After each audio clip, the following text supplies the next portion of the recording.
It all began on a cold, gray morning when people rushed through the crowded bus station, eager to reach work, school, or wherever life demanded them to be. But among the noise, footsteps, and the impatient shuffle of a city waking up, one moment stood out, so sharp, so sudden, that it silenced even the chaos around it. A frail woman, holding a torn bag with trembling fingers, stood at the door of bus 17. Her clothes showed signs of wear, her shoes were nearly breaking, and her tired eyes searched for something. Hope, maybe kindness, maybe just a little patience. But instead of allowing her to enter, the conductor grabbed her arm roughly and pushed her back so hard that she stumbled onto the wet pavement. People gasped, a few stepped forward, but most stayed silent, pretending they didn't see. The bus engine rumbled louder as if trying to swallow the guilt of that moment, and then, as the woman struggled to get up, the conductor shouted at her not to waste his time. The doors slammed shut. That's when something happened inside the bus that no one expected, something that changed every person present. Before we continue, if you believe kindness and second chances make the world a better place, please like, comment, share, and subscribe. Your support means everything. As the bus rolled forward, people whispered, some in disapproval, and some simply uncomfortable with how quickly they had let the situation pass. But in the middle row sat a young man quietly watching everything. He wasn't rich, nor particularly remarkable in appearance, but his calm eyes held a depth and steadiness that made him seem older than his years. For a moment, he closed them as if fighting something inside him, a memory, a pain, a truth waiting to be spoken. The bus continued its route through the morning traffic, but tension lingered like a thick cloud. The conductor strutted confidently between seats, checking tickets with authority, proud of the strictness he believed was discipline. But people avoided eye contact now, some afraid, some ashamed. Yet the young man continued to stare out the window where the woman had been left behind, standing in the drizzle with her bag clutched to her chest. The city blurred past, but his mind went back years. He had known someone like her, someone pushed aside, humiliated, ignored. It was his mother. She had once faced the world alone, juggling work, survival, and dignity while society judged her for being poor. He remembered how people treated her as if poverty was a crime. And he remembered the day she cried silently after being thrown out of a bus because she didn't have enough money for the fare. That wound, though invisible to others, had never healed inside him. And now, seeing this incident unfold again in front of him, stirred everything he had tried to bury. He took a long breath.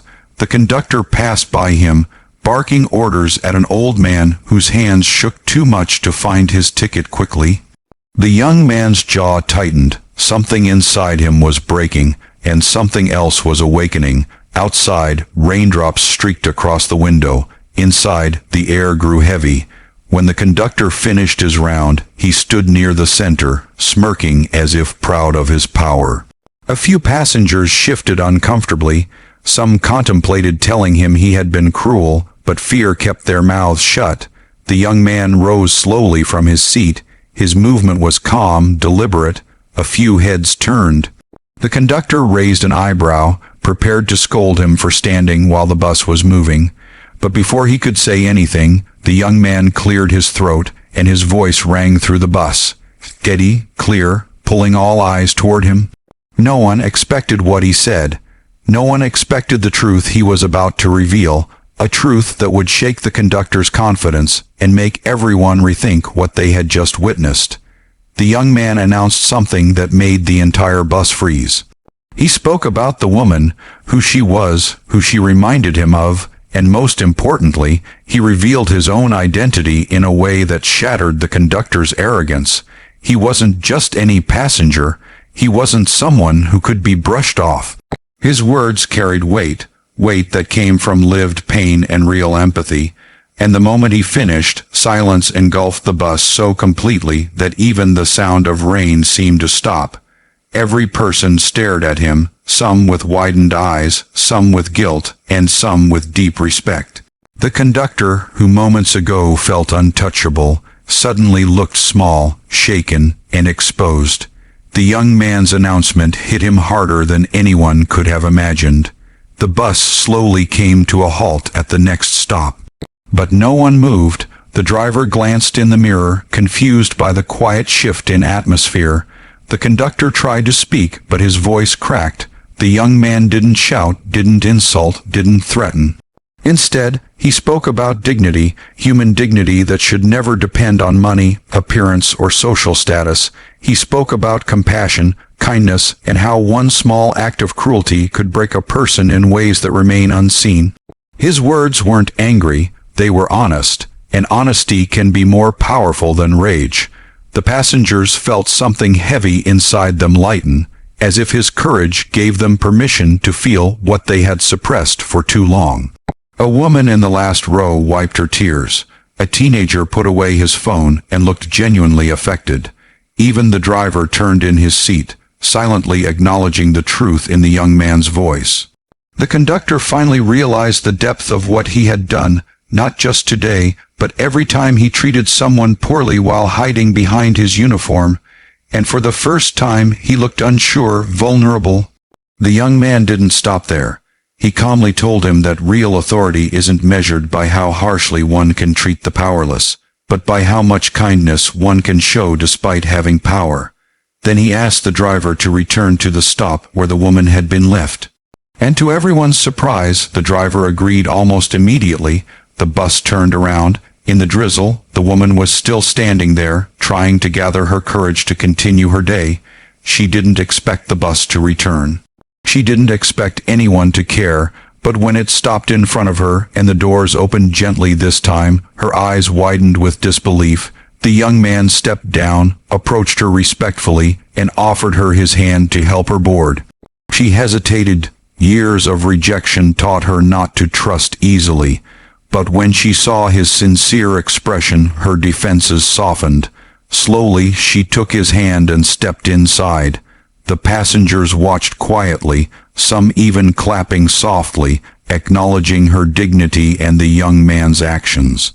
The conductor lowered his head and apologized, not loudly, not dramatically, but genuinely. She nodded, accepting without bitterness. The rest of the journey felt different. People were kinder, softer, more aware. The woman sat quietly near the window, holding her bag with a gentler grip. The young man returned to his seat, but a few passengers approached him to say thank you, not for themselves, but for reminding them what humanity should look like. The conductor worked in silence, his usual arrogance gone, replaced by humility. When the bus reached the woman's stop, the driver made sure to pull over carefully. The young man stood again and offered to walk her to the shelter nearby so she wouldn't slip on the wet ground. She smiled, a small, fragile smile that carried years of unspoken pain and gratitude. As she stepped off, she turned back once and whispered a thank you loud enough for the bus to hear. Her voice trembled, but it was filled with sincerity. The doors closed and the bus continued its route, but everyone inside felt like something had shifted. Not just on the bus, but inside them too. Humanity, often buried by hurry and habit, had surfaced. And one young man's courage had reminded them that kindness is not a luxury, it is a choice. If this story touched your heart, please like, share, comment, and subscribe. Your support helps us continue sharing meaningful stories. Before the ending, please comment "Kindness lives here" to show that humanity still matters.